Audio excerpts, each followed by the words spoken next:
बिस्मिल्लाहिर्रहमानिर्रहीम। Medina educational system में खुश आमदीद। मदीना एजुकेशनल के व्यूवर्स के लिए हम लाए हैं मैट्रिक और एफएससी के तमाम वीडियो लेक्चर्स।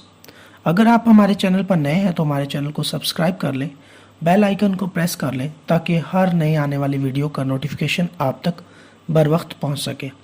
और अगर आपको हमारी वीडियो पसंद आती है तो वीडियो को लाइक करें और शेयर करें। आपका कोई भी क्वेश्चन होता है तो आप कमेंट बॉक्स में हमसे पूछ सकते हैं। हम पूरी कोशिश करेंगे कि आपको बर वक्त रिस्पॉन्ड किया जाए। तो चलते हैं हम अपने लेक्चर की तरफ। एफएससी केमिस्ट्री पार्ट 1 चैप्टर 4 आज हम डिस्कस करेंगे। असल में ये सीरीज़ हमने स्टार्ट की हुई है एमडी कैट के लिए और आज हमारा चौथा चैप्टर है जिसमें हम लिक्विड और सॉलिड्स के उन टॉपिक्स को पहले ब्रीफली डिस्कस करेंगे जो टॉपिक एमडी कैट का हिस्सा है। तो चलते हैं टॉपिक की तरफ। तो सबसे पहले लिक्विड के इम्पॉर्टेंट टॉपिक्स को हम देखेंगे कि लिक्विड में कौन कौन से टॉपिक्स को एमडी कैट के लिए सिलेक्ट किया गया है। सबसे पहले प्रॉपर्टीज़ ऑफ लिक्विड है। तो ये आप लोगों ने चैप्टर नंबर 3 में भी कुछ प्रॉपर्टीज़ लिक्विड की पढ़ी थी जिसमें विस्कोसिटी है, लिक्विड भी डिफ्यूज़ कर सकता है। इसके अलावा लिक्विड्स में इंटरमॉलिक्यूलर फोर्सेस जो होती हैं वो स्ट्रॉन्ग होती हैं। इसके अलावा लिक्विड की जो प्रॉपर्टीज़ में हम इस चैप्टर में जो डिस्कस करेंगे वो हमारे पास वेपर प्रेशर है, बॉइलिंग पॉइंट है। तो ये इम्पॉर्टेंट प्रॉपर्टीज़ थी जो आप लोगों ने इस चैप्टर में डिस्कस की हुई होंगी। तो वेपर प्रेशर आप लोगों को पता है कि असल में लिक्विड जो होता है वो वेपर्स बनाता है, यानी कि लिक्विड का टेम्परेचर को एब्जॉर्ब करने के बाद मॉलिक्यूल्स का सरफेस से एटमॉस्फेयर में चले जाना, तो ये वेपर्स का बनना होता है। और ये वेपर्स जो हैं वो ये प्रेशर एक्सर्ट करते हैं, उसको हम वेपर प्रेशर कहते हैं। और ये वेपर प्रेशर असल में बॉइलिंग पॉइंट की एक रीज़न है कि जितना वेपर प्रेशर लिक्विड का जब तक लिक्विड का वेपर प्रेशर एक्सटर्नल प्रेशर के बराबर नहीं हो जाता तब तक कोई भी लिक्विड बॉयल नहीं करता। सेकंड जो है हमारे पास इंटरमॉलिक्यूलर फोर्सेस में हाइड्रोजन बॉन्डिंग है। इंटरमॉलिक्यूलर फोर्सेस में आप लोगों को याद होगा तो इसमें हमने dipole dipole force, dipole induced dipole force है, instantaneous dipole induced dipole force है और लंडन डिस्पर्शन फोर्सेस है। इसके अलावा हमने हाइड्रोजन बॉन्डिंग को भी डिस्कस किया था। डाइपोल डाइपोल फोर्स ये होता है कि जितने भी आपके पास पोलर कंपाउंड्स होते हैं, पोलर्स कब होते हैं और नॉन पोलर कब होते हैं कि जब भी दो डिफरेंट एटम के दरमियान बॉन्ड बनता है। असल में कोवलेंट बॉन्ड जब भी दो डिफरेंट एटम के दरमियान बनेगा तो असल में उनमें इलेक्ट्रॉन की शेयरिंग जो है, यानी कि यहाँ एक इलेक्ट्रॉन और यहाँ एक इलेक्ट्रॉन, ये शेयरिंग अनइक्वल है, जिसकी वजह से वो एलिमेंट, वो एटम जिसकी इलेक्ट्रोनेगेटिविटी यानी इस शेयर्ड पेयर को अट्रैक्ट करने की एबिलिटी ज़्यादा होगी उस पर पार्शियल नेगेटिव, और जिसकी कम होगी उस पर पार्शियल पॉजिटिव बन जाता है। ये जो हमारे पास कंपाउंड है जिसमें पोल्स बन जाते हैं पार्शियल नेगेटिव और पॉजिटिव वाले, इनको हम पोलर कंपाउंड्स कहते हैं। और एक पोलर और इसके साथ कोई भी दूसरा पोलर, अब ये नेगेटिव एंड है तो दूसरा मॉलिक्यूल का पॉजिटिव एंड इसके साथ अट्रैक्ट हो जाएगा। This is dipole dipole force. अगर हम बात करें डाइपोल इंड्यूस्ड की तो एक का तो डाइपोल है लेकिन साथ कोई भी आपके पास नॉन पोलर होगा, तो ये वाला जो है डाइपोल जो है वो उस पर क्या कर देगा, डाइपोल इंड्यूस कर देगा, यानी कि इसका नेगेटिव या पॉजिटिव एंड उसके इलेक्ट्रॉन को डिस्टार्ट करके उस पर भी डाइपोल इंड्यूस कर देगा। थर्ड हमारे पास है कि जब आपके पास दोनों नॉन पोलर हैं, यानी क्लोरीन और दूसरी तरफ भी क्लोरीन है, तो ये दोनों नॉन पोलर है। अब होगा क्या कि इधर भी नॉन पोलर है, इधर भी नॉन पोलर है। अब इसमें ये होता है कि एक मॉलिक्यूल जब दूसरे मॉलिक्यूल के करीब आता है तो इनके इलेक्ट्रॉनिक क्लाउड एक दूसरे को डिस्टॉर्ट करते हैं, जिसकी वजह से एक इंस्टेंट के लिए, एक लम्हे के लिए एक पर इंस्टेंटेनियस डाइपोल और जो दूसरे पर इंड्यूस डाइपोल क्रिएट करता है। तो इसके नतीजे में इनके दरमियान instantaneous dipole induce dipole force develop हो जाती है। बात करते हैं हाइड्रोजन बॉन्ड की जो इस चैप्टर में हिस्सा भी है। तो हाइड्रोजन बॉन्ड जो है वो हाईली इलेक्ट्रोनेगेटिव एटम और पार्शियल पॉजिटिव हाइड्रोजन के दरमियान एक बॉन्ड डेवलप होता है। ये special type of intermolecular force है ये भी इंटरमॉलिक्यूलर फोर्स, लेकिन ये चंद मॉलिक्यूल्स में एग्जिस्ट करती है, जिसकी वजह से बहुत सी फिजिकल प्रॉपर्टीज पर असरअंदाज होता है। अब यहाँ देखें कि आपके पास ऐसे कौन से एलिमेंट हैं जो बहुत ज़्यादा इलेक्ट्रोनेगेटिव है। इसलिए इसके लिए आप एक वर्ड को याद रख लें, that is equal to FON. F for fluorine, O for oxygen and N for nitrogen. यानी कि जब फ्लोरीन, ऑक्सीजन या नाइट्रोजन में से कोई भी एक एलिमेंट हाइड्रोजन के साथ बॉन्ड बनाएगा तो उसमें एक special type of intermolecular force develop हो जाएगी, दैट इज हाइड्रोजन बॉन्डिंग। ये हाइड्रोजन बॉन्डिंग इतनी ज़्यादा इंपॉर्टेंट है कि इसमें आप देखें बायोलॉजिकल प्रॉपर्टीज़ हैं, मेल्टिंग पॉइंट्स हैं, बॉइलिंग पॉइंट्स हैं, सॉलेबिलिटी बड़ा ज़्यादा इफेक्ट होती है। यानी कि बहुत से मॉलिक्यूल जो हैं, कंपाउंड्स जो हैं वो वाटर में सॉल्युबल हैं। Why? Because of hydrogen bonding, कि वो पानी में आकर हाइड्रोजन बॉन्डिंग डेवलप कर लेते हैं। तो ये था हाइड्रोजन बॉन्डिंग। वेपर प्रेशर अभी हमने डिस्कस किया। Vapour pressure, the pressure exerted by the vapours. तो जितने वेपर ज़्यादा होंगे उतना वेपर प्रेशर ज़्यादा होगा। वेपर्स कब ज़्यादा होंगे? जब इंटरमॉलिक्यूलर फोर्सेस वीक होंगी, वेपर ज़्यादा बनेंगे, वेपर ज़्यादा बनेंगे तो वेपर प्रेशर भी ज़्यादा होगा। नेक्स्ट हमारे पास बॉइलिंग पॉइंट और एक्सटर्नल प्रेशर में क्या रिलेशन है? तो बॉइलिंग पॉइंट असल में एक्सटर्नल प्रेशर पर ही डिपेंड करता है, कि यानी कि जब वेपर प्रेशर बराबर हो जाए एक्सटर्नल प्रेशर के तो क्या होता है, वो लिक्विड बॉयल करना शुरू कर देता है। और एक्सटर्नल प्रेशर इतना ज़्यादा इंपॉर्टेंट है कि अगर एक्सटर्नल प्रेशर को हम वेरी कर लें, यानी कि हम जो है मैदानी इलाकों से पहाड़ी इलाकों में चले जाएं, तो वहाँ पर क्या होता है कि हमने सी लेवल से अबव चले गए हैं, जिसकी वजह से एक्सटर्नल प्रेशर डिक्रीज कर जाता है। तो वहाँ पर बॉइलिंग पॉइंट ऑफ वाटर भी क्या कर सकता है, कर जाता है, डिक्रीज कर जाता है। तो ये लिक्विड से रिलेटेड इंपॉर्टेंट टॉपिक्स थे जिनको हमने कोशिश किया कि हम इतने कम वक्त में उनको रिवाइज कर लें। अब आते हैं हम सॉलिड की तरफ। तो सॉलिड में सबसे पहले सॉलिड का इंट्रोडक्शन है कि सॉलिड्स होते क्या हैं। जब भी एटम्स के दरमियान इंटरमॉलिक्यूलर फोर्सेस इतनी स्ट्रांग हो जाएं कि वो क्लोजली पैक्ड हो, यानी कि करीब करीब हो, उनके दरमियान स्पेसेस ना हो और वो सिर्फ वाइब्रेट कर सकें, ऐसे मैटर को हम सॉलिड कंसीडर करते हैं। टाइप्स ऑफ सॉलिड में क्रिस्टलाइन सॉलिड हो सकता है, एमॉर्फस सॉलिड होगा। तो क्रिस्टलाइन वो होते हैं जिसमें एटम की कोई डेफिनेट अरेंजमेंट होती है, यानी कि एटम कोई स्पेशल टाइप ऑफ अरेंजमेंट बनाएगा, उसको हम क्रिस्टलाइन। जबकि अगर एटम में कोई प्रॉपर अरेंजमेंट नहीं है तो उसको हम एमॉर्फस सॉलिड कहते हैं। जैसे ग्लास है, रबर वगैरह, ये एमॉर्फस की है। और सोडियम क्लोराइड वगैरह, इसमें प्रॉपर अरेंजमेंट ऑफ सोडियम और क्लोराइड आयन होती है, तो इसको हम क्रिस्टलाइन सॉलिड कहते हैं। आगे आयनिक सॉलिड है, ऐसे सॉलिड जिनमें आयनिक बॉन्ड होता है, तो उसको हम आयनिक सॉलिड कहते हैं। तो आयनिक सॉलिड बड़े हैं, इनकी प्रॉपर्टीज़ में सबसे अहम जो है ये कि इनका मेल्टिंग और बॉइलिंग पॉइंट शार्प होता है, हाई होता है, और इनमें डेफिनेट अरेंजमेंट ऑफ एटम होती है।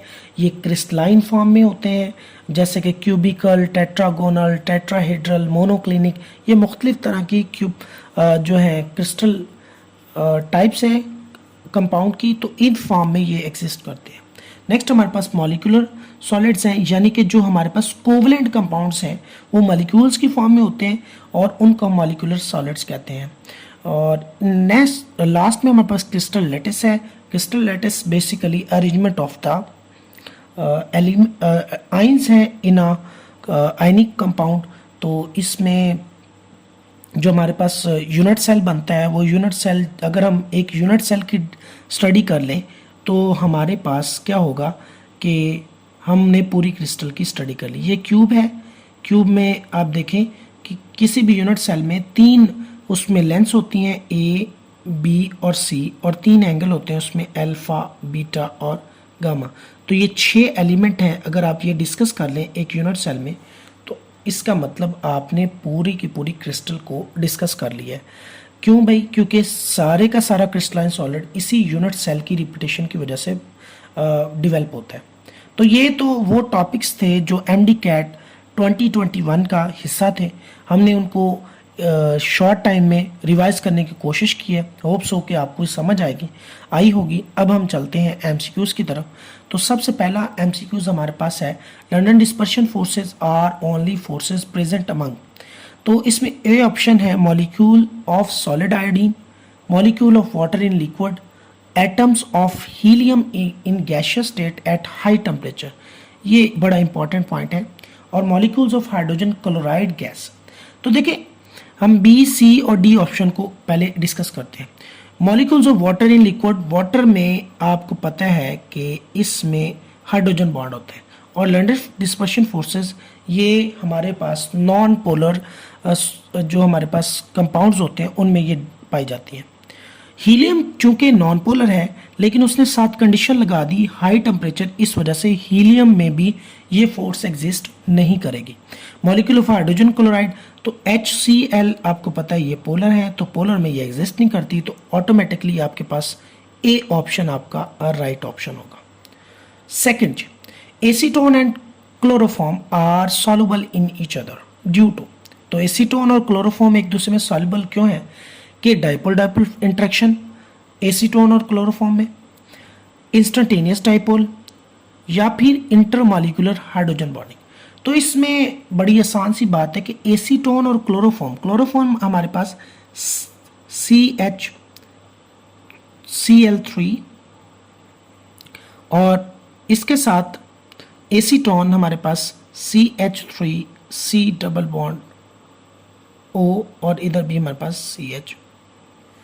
अब क्या होता है, एसीटोन इसमें हल हो जाता है। वाई? बिकॉज इसकी वजह से क्या होता है, इस ऑक्सीजन की प्रेजेंस की वजह से ये हाइड्रोजन जो है ये इसके साथ क्या कर लेता है, कोवलेंट बॉन्ड बना लेता है, इस वजह से सी ऑप्शन इसका राइट ऑप्शन है।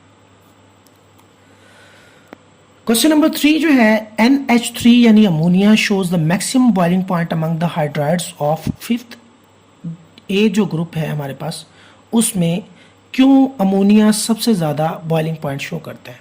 हालांकि NP ये जो नाइट्रोजन, फास्फोरस, आर्सेनिक वगैरह ये इस ग्रुप के मेंबर हैं, लेकिन PH3 जो है इसका बॉइलिंग पॉइंट कम है जबकि NH3 का ज़्यादा है।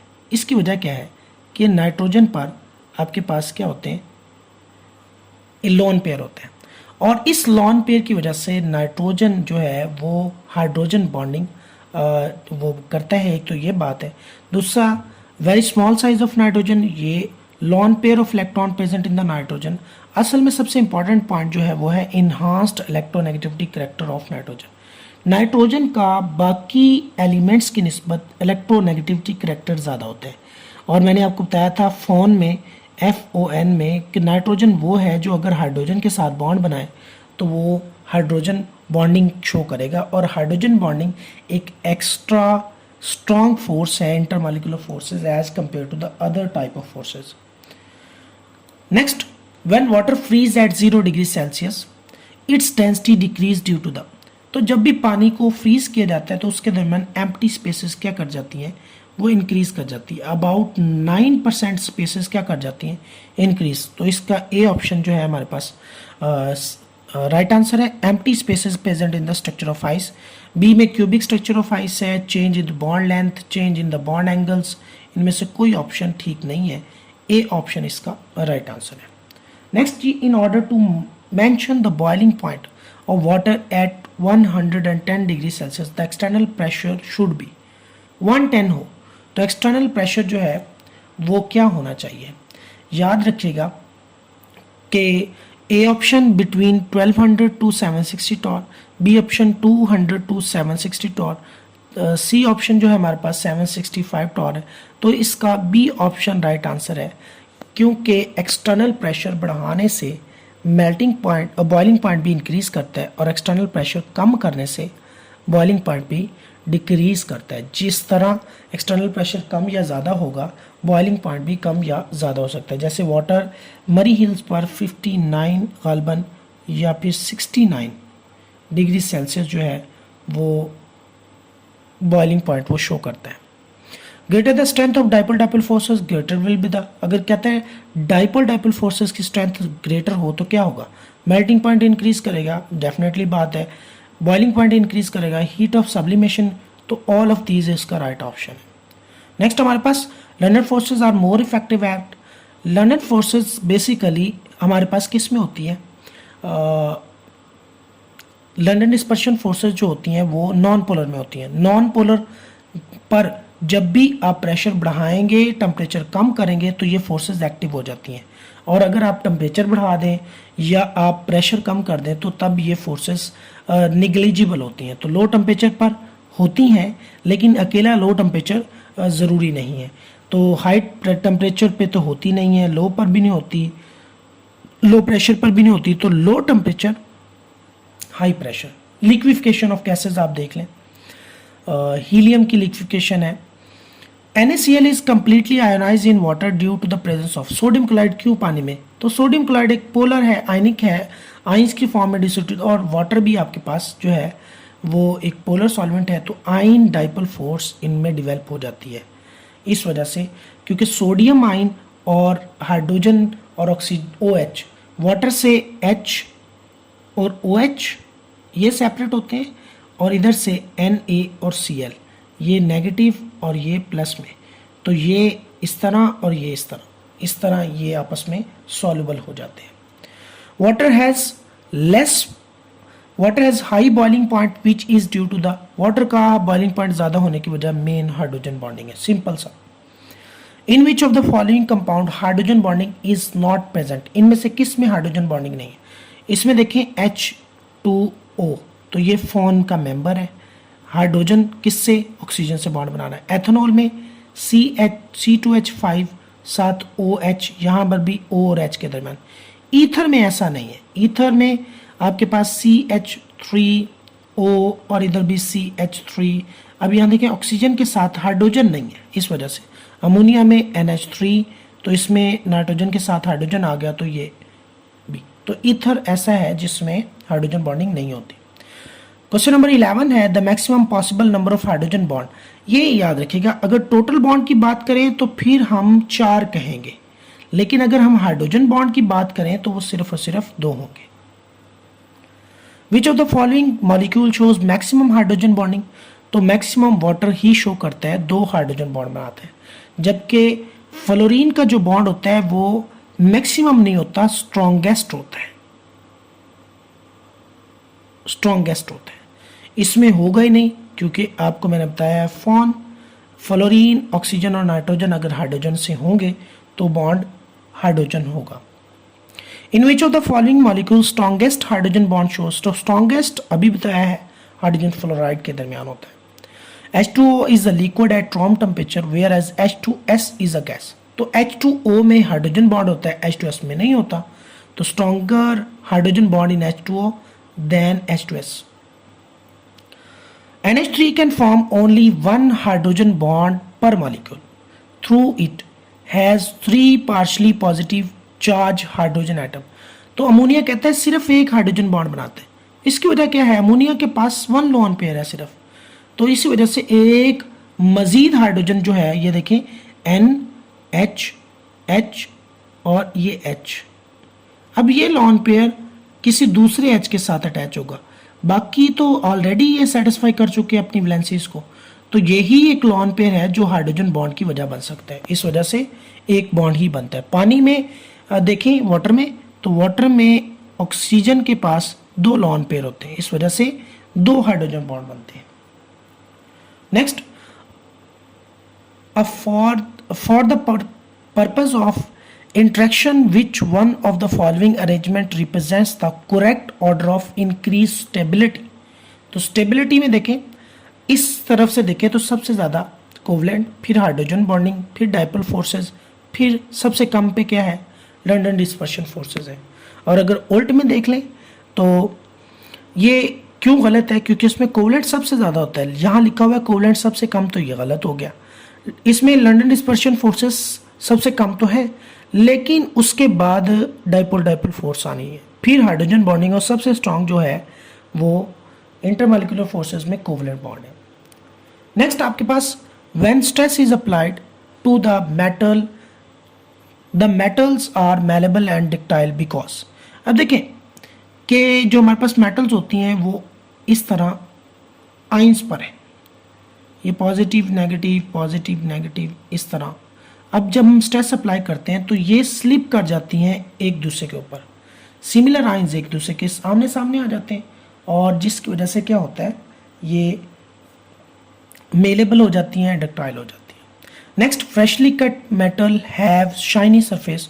तो उसकी वजह से ये होती है कि इलेक्ट्रॉन पहले एक्साइट होता है और जब वो डी एक्साइट होता है तो वो इलेक्ट्रॉन जो है लाइट की फॉर्म में एनर्जी को रिलीज करते हैं। Next, the solid which shatter by stress is called brittle.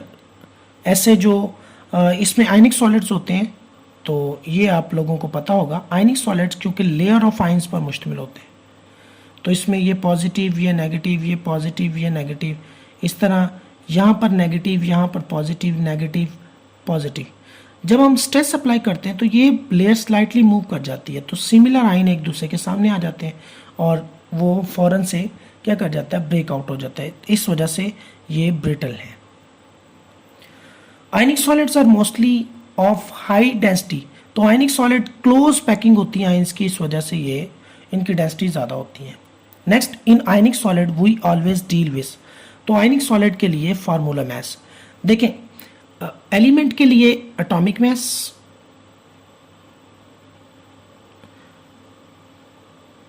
Covalent compound के लिए मॉलिक्यूलर मैस और आयनिक कंपाउंड के लिए formula mass. Next, the system in which all three axes and angles are unequal. Unequal होंगे तो हमारे पास ट्राइक्लिनिक होगा। नेक्स्ट हमारे पास the system in which all three axes are unequal and are at right angle to each other. ऐसा system जिसमें axes तो अनइक्वल हैं लेकिन वो एक दूसरे पर क्या है, राइट एंगल, तो उसको हम क्या कहेंगे, ऑर्थोरोम्बिक। तो ये सिस्टम है क्रिस्टल्स का, 7 क्रिस्टल सिस्टम। तो उसमें ये मुख्तलिफ फैक्टर्स चेंज होते हैं जिसकी वजह से शेप भी चेंज हो जाती है।